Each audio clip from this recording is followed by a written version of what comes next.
Right, I think we can get started. So good afternoon, everyone, and welcome to this Translational Applications in Public Health lecture, which is a collaboration between the Institute for Public Health and Medicine and the Northwestern University Clinical and Translational Science, or NUCATS Institute.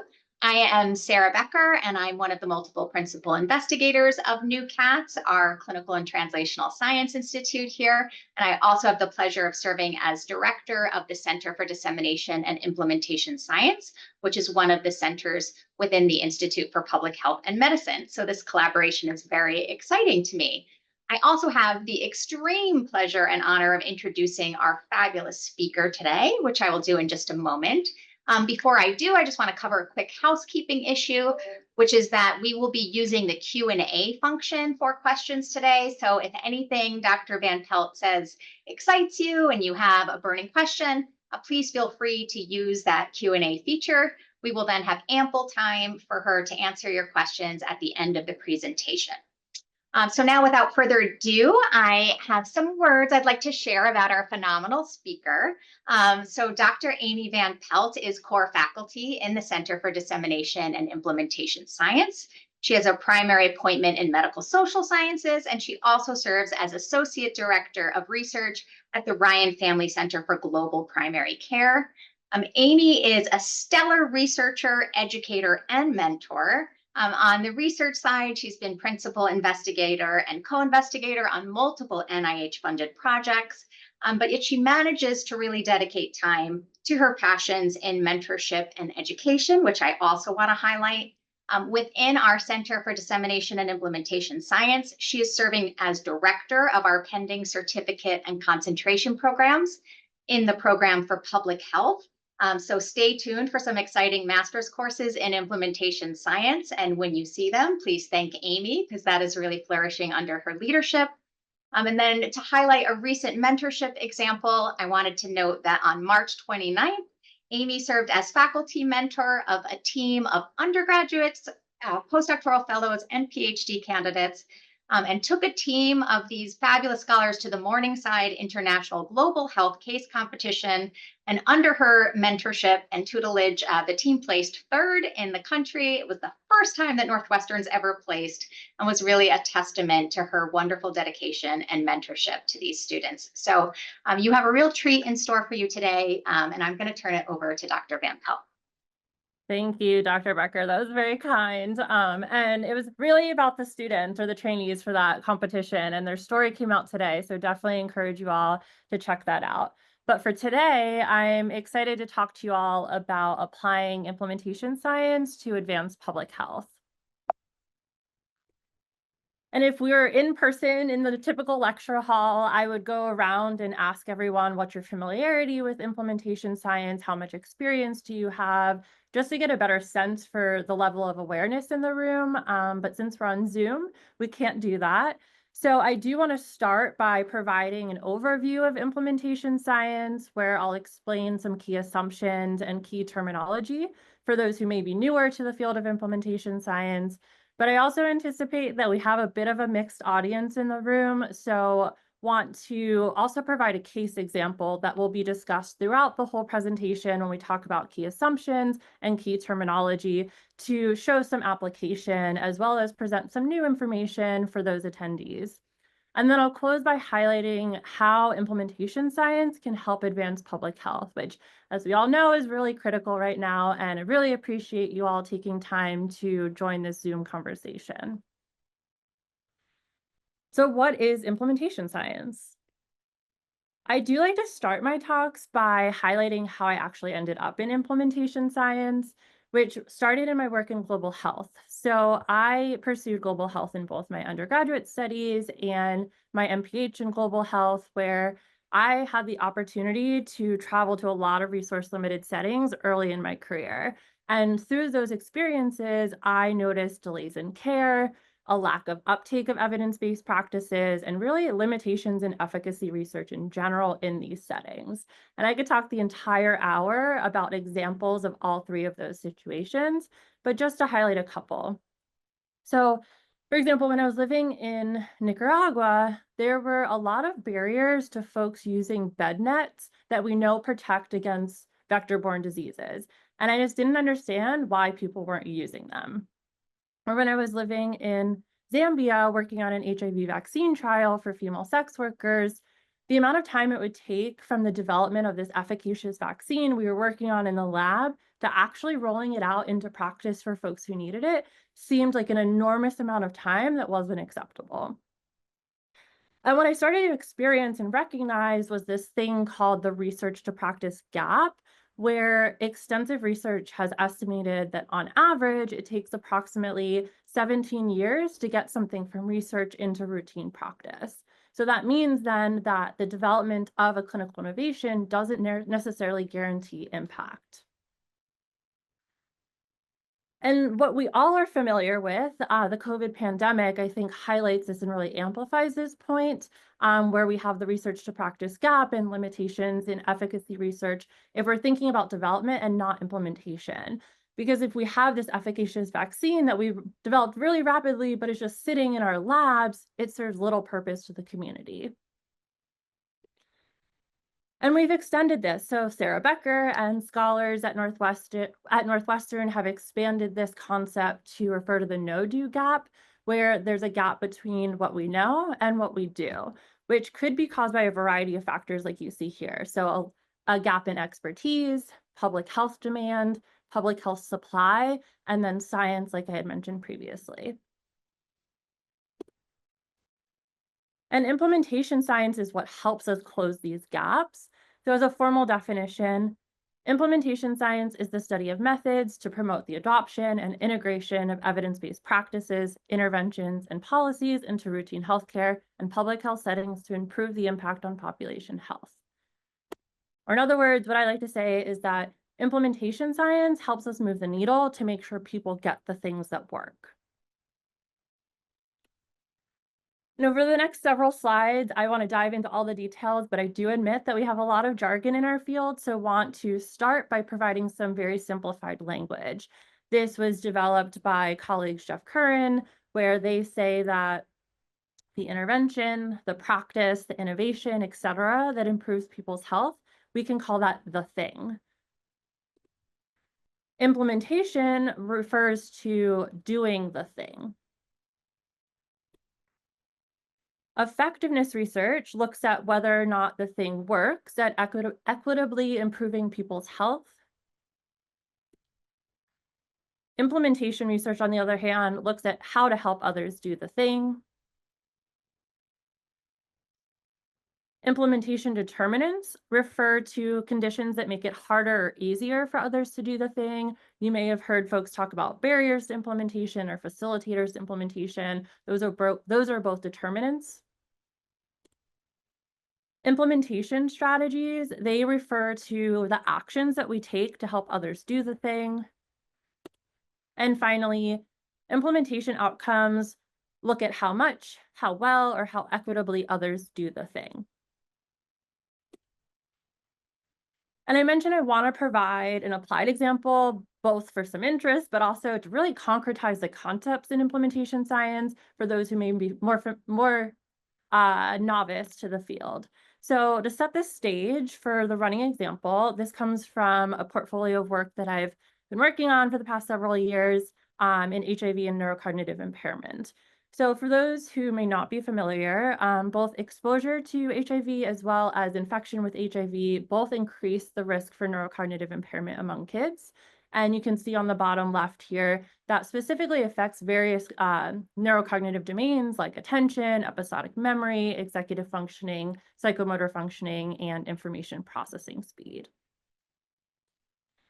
But unfortunately, in many resource-limited settings, including Botswana, both exposures to HIV as well as infection in utero are common among children, but there's no validated neurocognitive screening that's widely available. So here's our gap that we were trying to address in our research. And this lack of access to screening could be due to a variety of factors. So the scientific gap may be that we have few validated tools for use in Botswana, or we have few trained neurocognitive professionals. There may be a lack of cognitive resources in general or overall for support. Or there may be this conflation and consequently a stigma between mental health and neurocognitive functioning. And all of these factors, as you could imagine, result in many gaps in implementation.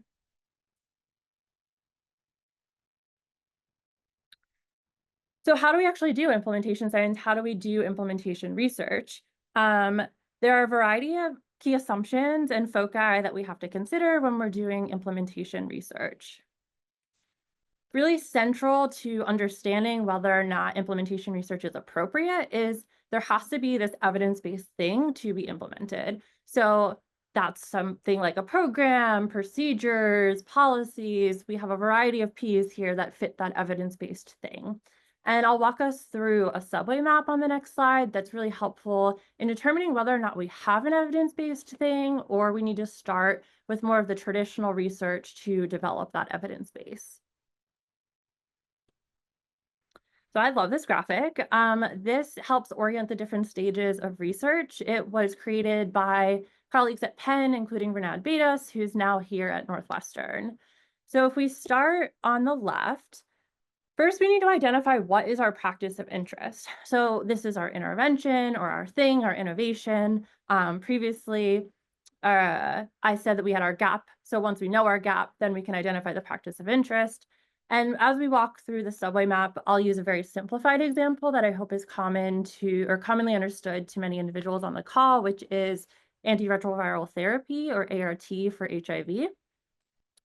So if we look at the red is our efficacy research, which you may all be familiar with, where we're trying to determine whether or not this practice of interest demonstrates efficacy. So that means we're doing these studies that are in really tightly controlled settings, where for ART, we'd want to evaluate whether or not these medications reduce HIV viral load.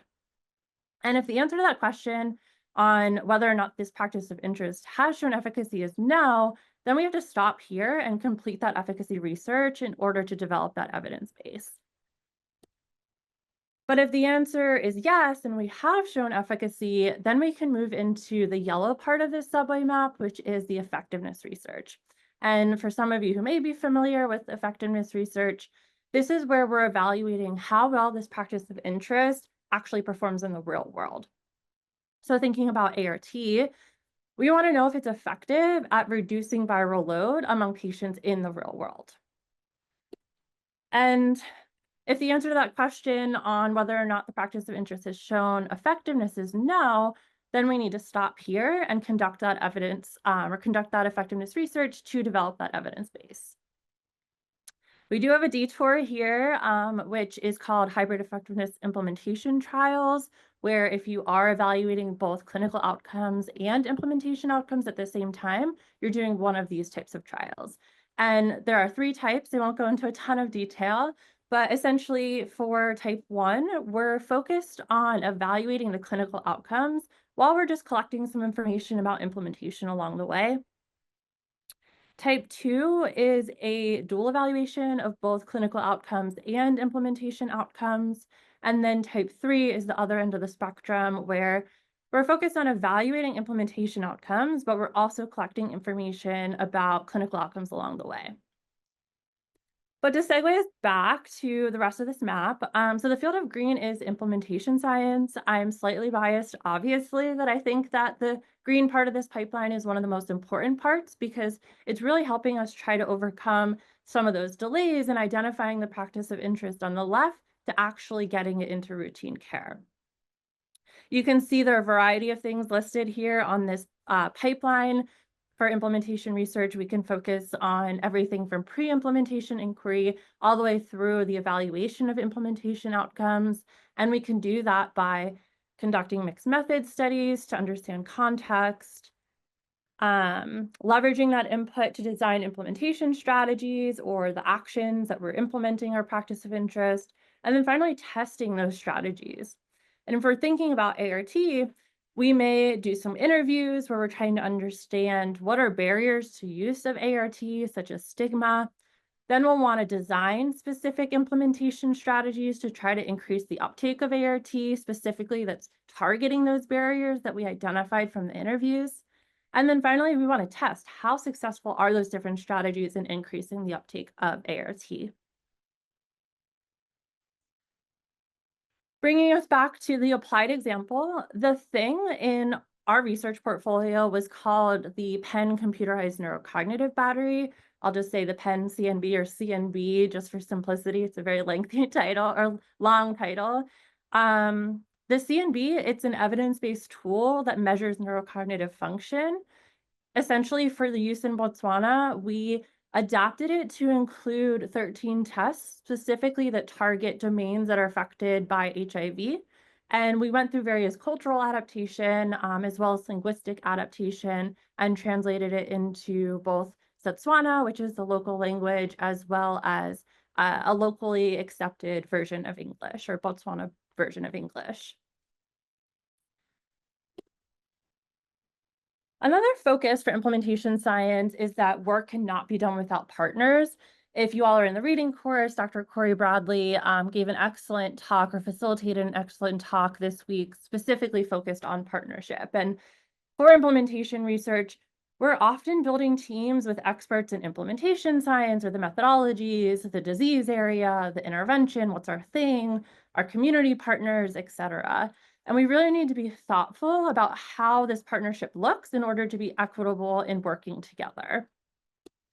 And this is true for all contexts. We need to be thinking about this regardless of where we're doing implementation research, but I want to call that out especially for global health, given the work that I do, and encourage folks who are interested in learning more. I put some screenshots of various articles throughout the talk that if you want to dive deeper, I encourage you all to check this out. And this is specifically a paper that looks at partnerships between global health constituents and examining things like power dynamics and what that looks like. Here are some of the partners that we used or that we cultivated for our partnership in Botswana. You can see that we had academic institutions like the University of Pennsylvania, Northwestern, and the University of Botswana. Our clinical center was the Botswana Baylor Children's Clinical Center of Excellence, which is the pediatric HIV clinic in the country. And we also had a variety of other constituents, so Ministry of Health and Wellness, our local clinicians, our community boards, et cetera. I would say just in general, implementation science is really a team sport. Another key point in implementation science is that context is not seen as a problem. So for those of you who may come from some of the other types of research, you know that we often try to design or control for differences between sites. But in implementation science, context is really considered and truly influences the design of our implementation strategies and our implementation research. And when we talk about context, we're often referring to implementation determinants that you may have heard of before. Just simply put, implementation determinants, again, are conditions that make it harder or easier for others to do the thing. These are the factors that affect or influence implementation. So they help us understand what works, where does it work, why does it work? For example, why does an intervention work or fail, or why does an implementation strategy work or fail? These can be both positive and negative factors. So if we're looking at negative factors that affect implementation, we refer to these as barriers. These are factors that make it difficult or hard to do the thing. These could be a variety of factors like there's a lack of resources in our setting that are available, or there's insufficient time to implement the thing, or there's a shortage of staff to implement the thing. I could go on and on here. But on the other hand, there are positive factors that affect implementation, which we call facilitators or enablers. And these are the factors that make it easier to implement our thing. And want to highlight that these are factors that already exist in this setting. So they may be resources that are available or standard operating procedures that may exist in our clinic, for example. Hopefully that's legible on your screen. So to identify implementation determinants for the work that we did in Botswana, we conducted semi-structured interviews with key constituents in the public medical sector, specifically in Gaborone, which is the capital city of Botswana. And some of the constituents included clinicians, both mental health and non-mental health clinicians, Ministry of Health and Wellness officials, and psychologists.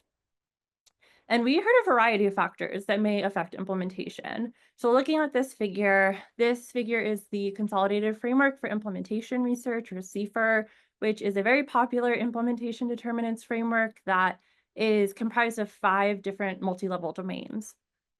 So starting on the left, with regard to the outer setting, which just refers to external factors that may affect implementation. So factors not within the setting in which we're implementing it, but maybe more at a policy level or government level. We heard things like there was a conflation between mental health and cognitive issues, so lack of understanding there. There were very few resources in general that were available for cognitive function. Overall, there was a strong need for the CNB, and there was a varied level of awareness, or varied opinions, I should say, on healthcare workers' level of awareness of what neurocognitive functioning is. With regard to the inner setting, which refers to these internal factors within the setting in which we're implementing our thing. So here I mentioned medical constituents. So if we were trying to implement it into clinics, we would be talking about factors within the clinic that may affect implementation. So with regard to the inner setting, we heard that the Ministry of Health and Wellness has the authority to approve the implementation or the integration of new things in that setting. That train the trainer workshops were super common for ways to facilitate training and education on the implementation of a new thing. But we also may have some issues because staff turnover was quite common, because the individuals working in those settings didn't often have say of where they would be appointed, but rather the government may tell them which clinic they have to work in. With regard to individuals, which refers to people involved with implementation, so these could be at the level of deliverers, which are like our providers or clinicians who are actually implementing the thing, but also the recipients, so patients who are going to receive our thing. We heard various discussion, but overall, there was really high acceptability of the CNB from all constituents. But we had some potential concerns with healthcare workers being overworked. So they already have a lot of things to do. And if we implement something new into the setting, how are they going to have time to integrate that into their current workflow? Which I will just plug and say that I think is something that we hear across the board in many of our implementation research projects. And because of this overworked situation with healthcare workers, we may get some potential pushback from the healthcare workers and them not wanting to implement something new. But this also may come from patients, because if they're already having to wait a really long time to see their provider, if we implement something new that is pretty long, I'll get to that when we talk about the innovation, they may not want to, or they may not receive this well if it's going to just increase their wait time in clinic. And then moving over to the right here, when we talk about the innovation or the thing, again, here we're talking about the CNB. These are various characteristics related to the thing that may affect implementation. So we had a lot of discussion around the computerized nature of the tool, both positive and negative. Specifically, there were some concerns around the computer literacy. So this is an assessment that takes place on a computer. So if the patients didn't know how to use a computer, how would that affect implementation? Also, the duration of the assessment. So I alluded to that when talking about individuals.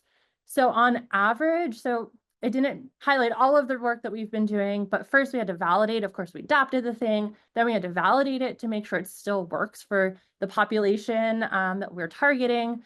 And through the validation, we got to see about how long on average it takes for children to complete this assessment in our setting. And it took about 1 to 1.5 hours to complete. So there were concerns about that being way too long for someone to do.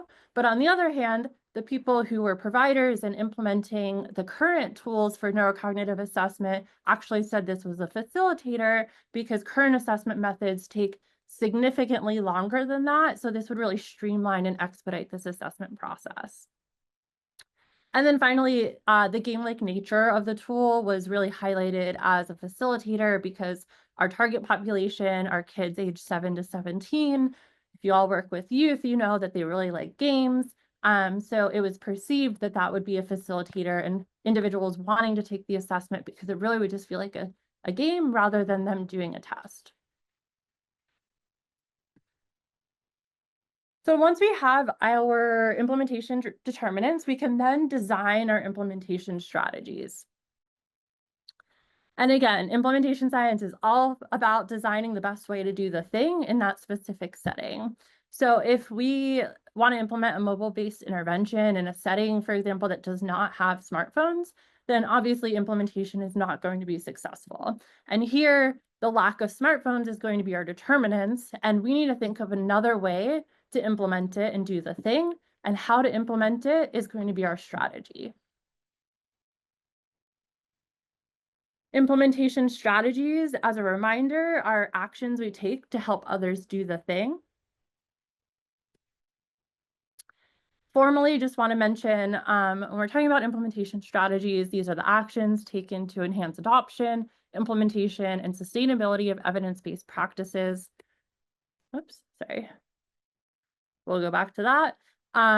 Wanted to highlight that last point because in implementation science, our strategies are often called our interventions, so that can be confusing sometimes, which I think is why it's easier just to say when we're talking about our thing is our evidence-based practice, and when we're talking about implementation strategies, that's the thing, the actions we're doing to implement the thing, rather than getting into the weeds of what is an intervention in implementation science. But I call that out in case you're reading papers or you hear things and you're not quite clear on what they're talking about.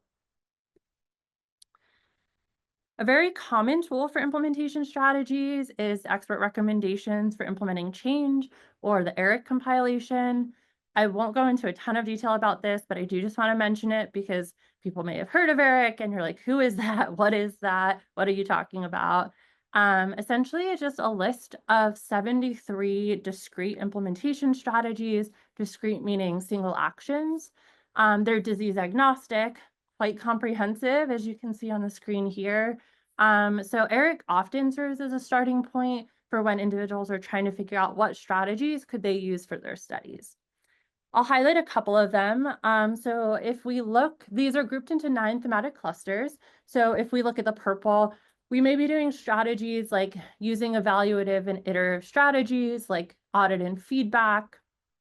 We're going to be adapting and tailoring to context, which again, tailoring strategies, using data experts. Training and educating stakeholders is quite common. We may be doing something like train the trainer, distributing materials. Engaging consumers is a common implementation strategy as well. How can we increase demand, use mass media? Won't segue too much on that, but that gets into the conversation of dissemination strategies or dissemination science. Changing infrastructure, so how do we change record systems or physical structures? On the right here, providing interactive assistance. So how do we do facilitation or clinical supervision? Developing stakeholder interrelationships, specifically how can we identify champions or early adopters? Supporting clinicians, so how can we remind clinicians to implement the thing? And then finally, utilizing financial strategies. So how can we access new funding or have different incentive structures? So you can see they really cover a wide range of strategies because we have so many different potential determinants that may affect implementation, and those strategies have to be targeted to the specific determinants. Here are some of the strategies that we heard from the interviews in Botswana. Do you want to just call out, in case you were wondering when I showed CIFR, that I didn't have the process domain populated on that figure?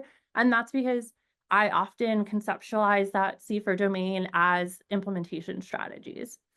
So we heard our participants suggest a variety of implementation strategies. For example, implementing the CNB in the medical sector, like clinics, HIV clinics, a variety of settings like for the medical sector. But we also heard recommendations to implement the CNB in the educational sector. So that may be schools, for example. There were different opinions on how to identify children to take the CNB. So some individuals recommended universal screening for the CNB, so everyone gets screened in whichever setting we're implementing it in. But then other people thought that we should prioritize screening and target individuals who may have a higher risk of neurocognitive impairment, whether that's based on HIV status or behavioral problems in school or just poor academic performance. A lot of individuals recommended leveraging current roles of the clinicians for implementation. So who's already interacting with the kids in clinic, they would be the best to actually implement the tool, or who's already having those conversations related to mental health or cognitive function in those settings, and they would be the best to implement this tool. Integration into existing guidelines. This is something we heard across the board that if it's not in our guidelines, we're not going to do it. And then if you put it in our guidelines, we will do it. And this was common for medical setting as well as educational setting. Designating specific resources or a day for implementation was an interesting one. So in the clinics, for example, there's a computer that the providers were able to use, but a lot of people were talking about there's a single computer and all of the clinicians have to use it for a variety of functions like inputting patient data, updating records, etc. So if we take that computer away to administer C&B assessments, it's obviously going to affect the workflow. So if we had a specific computer that was the C&B computer, that would help with implementation. There were also similar suggestions related to having a specific day. So if Monday is C&B assessment day, it may help with the wait time if we already know we can schedule patients according to X number of C&B assessments rather than people coming in for sick visits and increasing their wait time in clinic. Achieving buy-in from stakeholder groups. This is common across all implementation research projects. You need buy-in, everything from the highest level, in our case is the Ministry of Health and Wellness, all the way down to the individuals who are actually going to be implementing the thing, which may be the clinicians. And then another factor for our population is caregivers and parents. So we're working with youth, and they emphasize the importance of getting buy-in from the parents or the caregivers to implement this thing. And finally, facilitating education. So buy-in is related to this. There are a variety of ways that we could tailor education to help facilitate and achieve buy-in. Do you want to highlight that after we did all these interviews, I think the first point here alludes to this, that we heard the potential to implement this into an educational setting, which this was originally designed for a medical setting. So we did a second round of interviews with key constituents in the public educational sector. So individuals from the Ministry of Education, teachers, guidance and counseling teachers, which is a specific role within schools, to better understand what are determinants within a school setting. And our team is now actively working on how do we operationalize all of these strategies for rollout in Botswana. Okay, so once we've selected or we've designed our implementation strategies, we want to test how well they work by measuring implementation outcomes. To really drill down this point, the focus in implementation science is on the outcomes related to the implementation process. Implementation outcomes are really just how much or how well others do the thing. Formally, the definition is that implementation outcomes are the effects of deliberate and propositive actions, aka implementation strategies, to implement new treatments, practices, and services. Or in other words, they tell us how much and how well we do the thing. And as I emphasized earlier, the measurement is really focused on implementation process and not clinical outcomes. A popular implementation outcomes framework is Proctor's outcomes. Enola Proctor is one of the queens of implementation science. And if you look on the left of this figure here, you can see that some of the things we measure in implementation science are acceptability, which is what it sounds like, or penetration, which refers to the number of individuals who receive our thing divided by the total number of eligible individuals. We also evaluate feasibility or fidelity, which is how well the thing was implemented as it was designed to be implemented, and a couple of other outcomes listed here. For our research, once we finalize our strategies and roll them out, some of the ways that we can test how well they increase access to the PEN CNB may be looking at implementation outcomes like reach. So we could try to calculate how the number of children who receive the CNB over the total number of eligible children. We may look at acceptability from the perspectives of patients, implementers, and parents.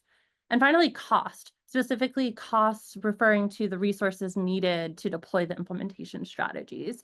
And I want to emphasize that last point because depending on your stakeholders, cost may or may not be more important to them.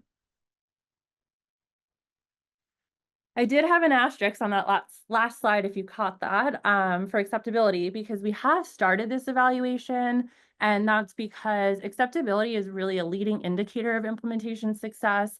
If we have something that's perceived as unacceptable, implementation is not going to be successful. So we started eliciting perspectives of acceptability from the youth, from the patients specifically, during our pre-implementation work. And you can see on the left here some of our characteristics of our sample, but we did a mixed methods evaluation where we asked them quantitatively, did they like taking the test? And they were able to respond on a 3-point Likert scale. And then qualitatively, what did they like about taking the test and what did they not like about taking the test? And we asked these questions for the overall CNB, the overall thing, as well as each of the specific tests within our battery. I want to just highlight that we asked these kids these questions right after they took the CNB assessment. So here's what we heard. Overall, there was high acceptability with the CNB, with more than 98% of patients rating it as acceptable. But then the level of acceptability of the various tests varied. So the face memory test, which was a module that evaluated episodic memory, was only a test that had a higher proportion of individuals rating it as unacceptable compared to the other two response options. But then if you go further down the list here, the trail making test part A, which is essentially a connect the dots from A to B to C, et cetera, was the test that had the highest proportion of individuals rating it as acceptable. What does this mean? How is this helpful for us?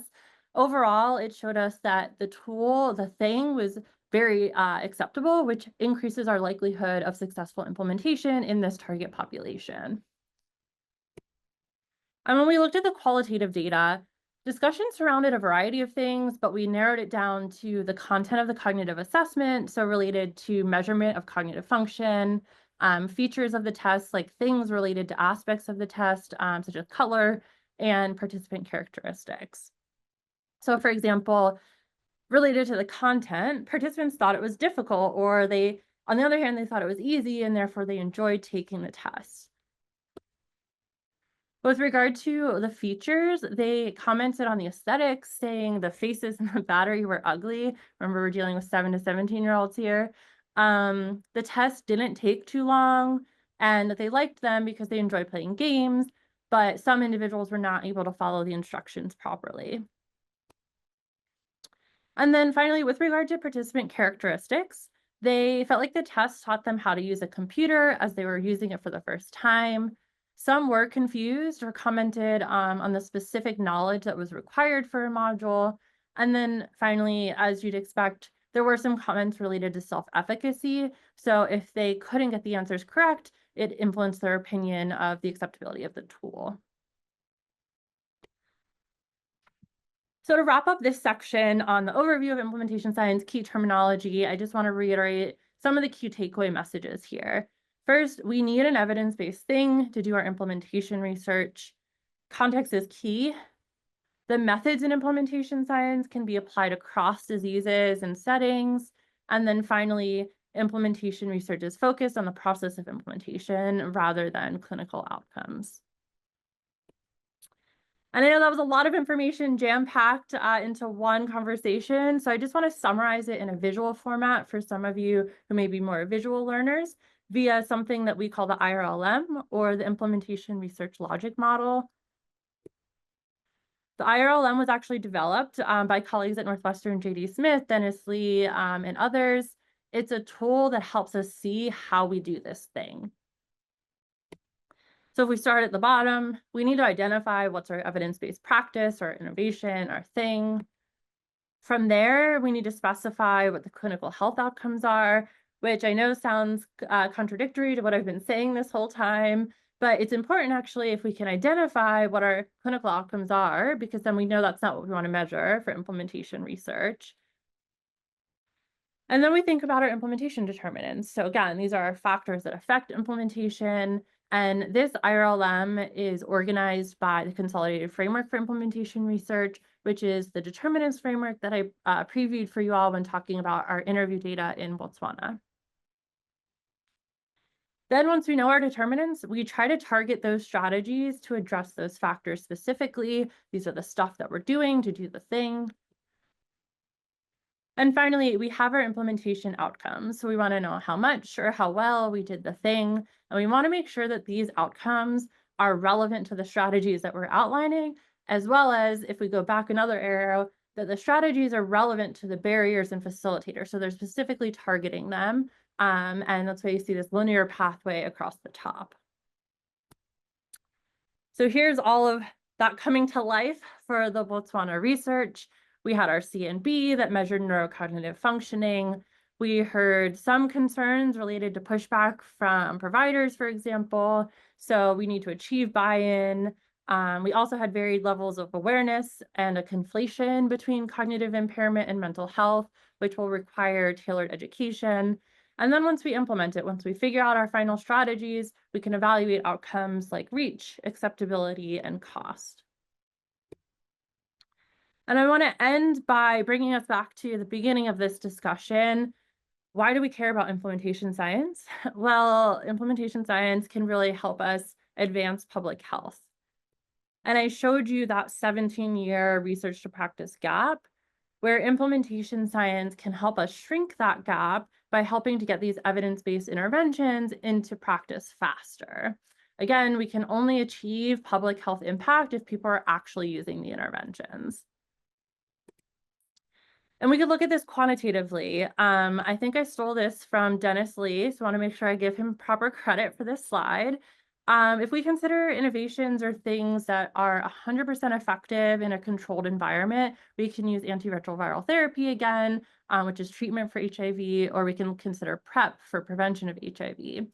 Under perfect circumstances, 100% effective interventions would mean that we would achieve 100% population impact. But we know that we do not live in a perfect world. We do not have perfect circumstances. So let's consider that maybe only 50% of agencies choose to offer ART or PrEP. Then only 50% of providers follow the protocols. Then only 50% of those providers offer it to clients. You see the theme here. Only 50% of those clients actually use it.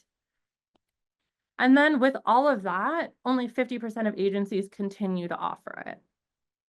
This will, as you would expect, lead to a significantly lower population impact. So we went from 100 all the way down to 3%.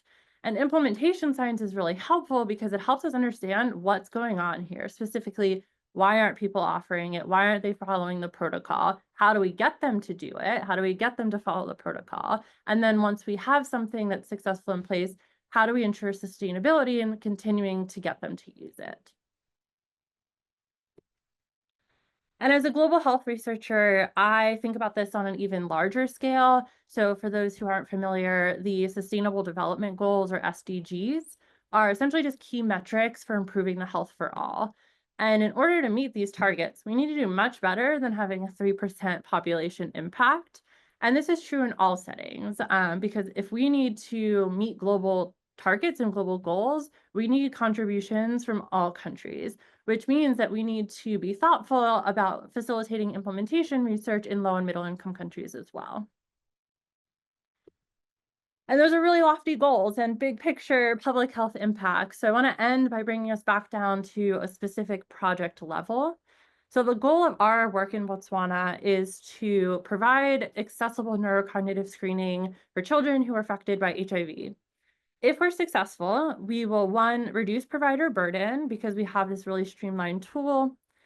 2, through this identification of neurocognitive impairment that's going to be facilitated by the CNB, we can actually provide appropriate tailored cognitive support and improve their attainment or their functional attainment in life.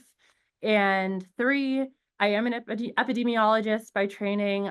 So if we have an ability to identify neurocognitive impairment, that will allow us to better understand what the epidemiology of the burden of disease is in that area. And then finally, the context in Botswana is a little unique where if we're successful in implementing the CNB in our setting, it's likely to influence uptake in other regions because historically, Botswana has served as an example with other interventions, particularly in the HIV space. So I want to close us out. Hopefully I piqued your interest in implementation science enough that you want to learn a little bit more about what we have at Northwestern. So I want to highlight a couple of resources. There are a lot of really great groups across the institution doing implementation science, like NUCATS that Sarah mentioned. MSS, the Department of Medical Social Sciences, has a division of implementation science. ISKI, the Implementation Science Coordination Initiative, variety of folks you see listed here. But the hub that really brings all of the implementation science groups together is the Center for Dissemination and Implementation Science, or CDIS. So I encourage you all, if you want to learn more, not sure where to start, go to CDIS and you can learn more about all of the offerings around campus. To preview just a few, if you want to join CDIS, you can sign up to be a member. You could see all of the emails here. Feel free to take a screenshot or a picture of this. Or you can join our quarterly connection where folks from across the institution who are working in implementation science come together to share updates and opportunities. Our next one is in June. Feel free to come by. You can also receive the monthly newsletter if you're more interested in just lightly dipping your toe in and don't want to come to a full meeting. If you're really jazzed about implementation science and you want to apply it to your work, we do have various opportunities to receive research support specifically. So first is the Implementation Science Consult Service, where you can meet with experts in dissemination and implementation science to discuss your work. For those who are interested in global implementation science, we do have a quarterly working group, which is more of a works in progress session where you can come and workshop some aims or troubleshoot some issues you're having in your implementation research.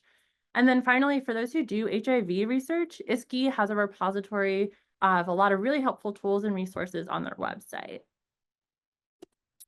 And then finally, for those who really want to go all in, dive deeper into implementation science, there are various opportunities for training, starting with the annual virtual reading course, which is more geared towards foundations and beginner level competencies for implementation science. We're currently facilitating that now, so stay tuned for next year's registration. The Implementation Science Academy is a 3-day in-person intensive institute for more project-based implementation science learning. The inaugural one will occur in a couple of weeks, so look out for applications for next year's cohort. And finally, Sarah or Dr. Becker mentioned this in the beginning, that we will be launching a new MPH concentration in implementation science, as well as a certificate in implementation science that will be open to all constituents and not just MPH students. So look out for more information on that. And with that, I want to open it up to discussion. I can stop sharing my screen, and I think Dr. Becker will help facilitate the Q&A. That was absolutely fabulous, Amy. Thank you so much.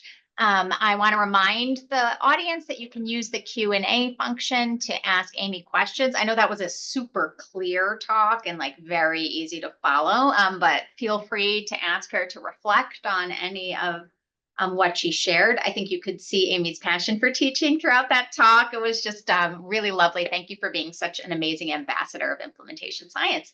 I will oh, wait, I actually see a question. Someone is asking, I love the implementation logic model, and have you published on this model? Yeah, is Dennis Lee on the call? I don't know if folks can chime in. There is a paper, we could try to put it in the chat. It is published, as well as ISKI, the HIV IMSCI URL that I had on the screen, also has an interactive tool that if you want to download a PD or a PowerPoint version, and you can fill it out and populate it yourself. But if you just Google the Implementation Research Logic Model, J.D. Smith, that paper should probably pop up for you, or just go directly to ISKI. I'm sure they have it linked in their resources too. Fabulous. I encourage folks to continue to ask questions. Keep seeing a red one, but I think we answered it. Okay. Up another one.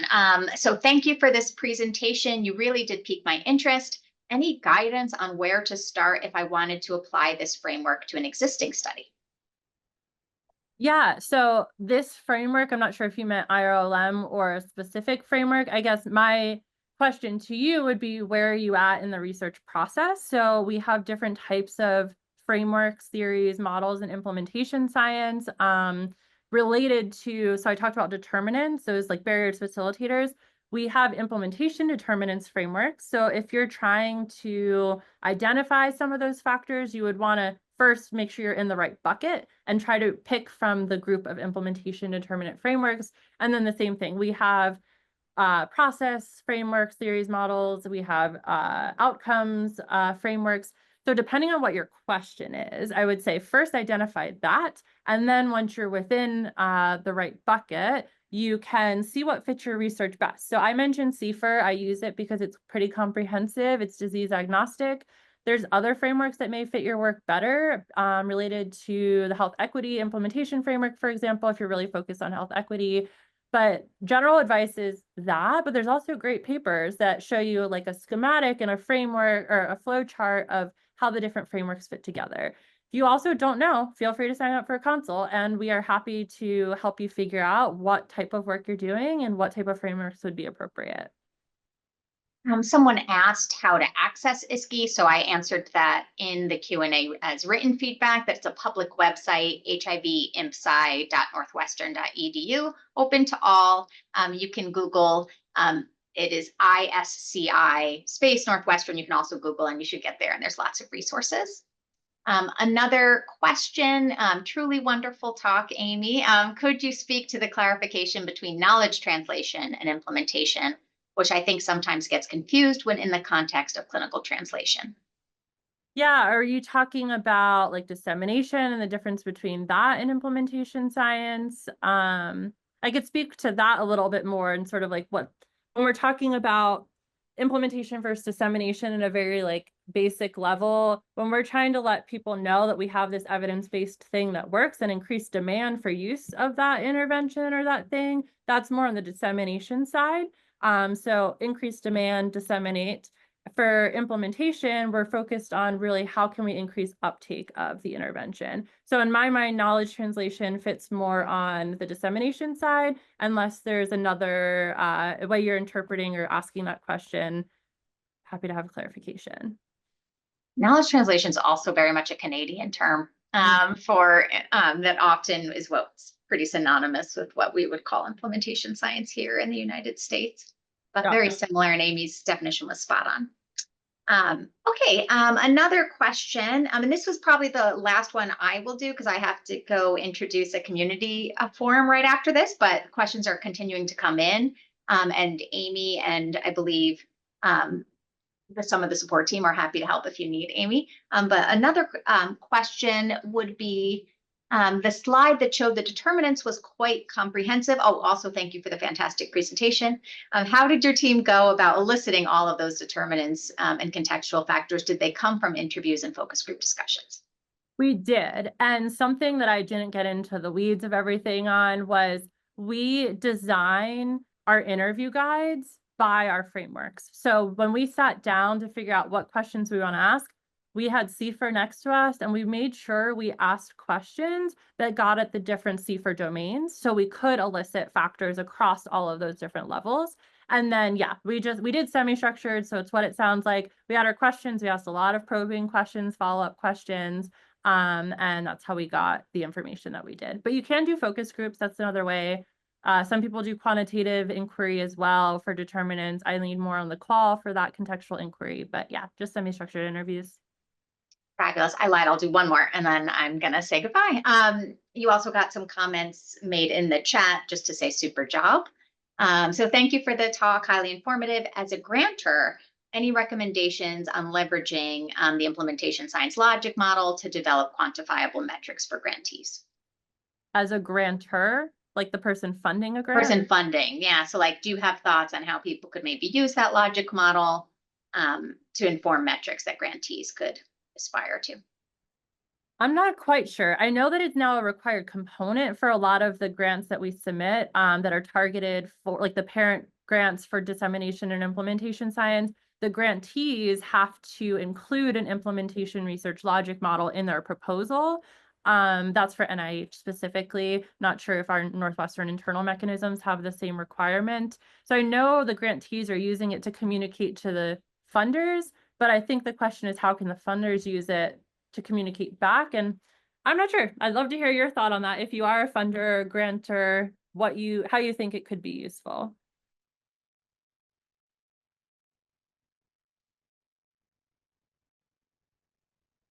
Let me see. There might be one more question I see. So currently work at government agencies supporting public health. What can governments do to better support implementation work? Oh, good question. Um, a lot of things. But no, in seriousness, one of our partners is always going to be a government institution in the work that I do. So if there's buy-in there, it's going to be much better and really helpful for implementation. But supporting with like financial resources is really great, because a lot of times we're doing implementation research, which is on a grant, but you don't want implementation to end when that funding is over. And sustainability is a challenge in implementation science. And the dream and the goal is, when the grant's over, it continues to be implemented and it's sustained. And I think that often requires having partnership with a government, if they're the leading implementer in the setting, or whoever that may be. So I think, very simply, like, financial resources helping with sustainability would be great. Also, I talked a little bit about guidelines. That was really important for our work, where folks were saying a strategy that we need to develop is putting the CNB screening into our guidelines. And in my setting, that meant Ministry of Education, Ministry of Health, because they really dictate what the schools and the clinics can be doing. So that's another way. Like, how can we work with governments to help put something into an SOP, into a guideline that may facilitate implementation in those settings? Love to hear your thoughts too, if there are others beyond funding, guidelines, of course, partnership and dissemination with promoting awareness and increasing demand for the thing, would be really helpful too.